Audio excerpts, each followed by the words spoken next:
Director general rescue 1122 Khyber Pakhtunkhwa طیب عبداللہ کی ہدایت پر ضلع خیبر کے دور افتادہ علاقوں وادی تیراں، پائندہ چھینا، دوباتوئی اور باغ میدان میں شدید برفباری سے متاثرہ افراد کے لیے وسیع پیمانے پر ریسکیو آپریشن جاری ہے۔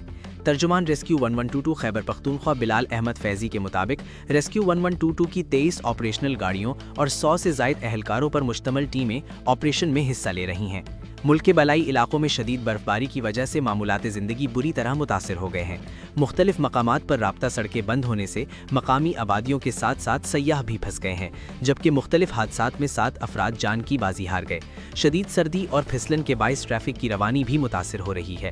دوسری جانب وادی تیراں کے مختلف علاقوں میں ریسکیو 1122 ٹیموں کا متاثرین کے لیے آپریشن جاری ہے، جہاں اہلکار برف میں پھنسے افراد اور گاڑیوں کو نکالنے میں مصروف ہیں۔ ترجمان کے مطابق علاقہ سندانہ کے مقام پر پھنسے تقریباً 20 گاڑیوں میں سوار 55 متاثرین کو ریسکیو کر لیا گیا۔ ان کارروائیوں میں خیبر، پشاور، سوابی اور نوشہرہ کی ٹیمیں حصہ لے رہی ہیں۔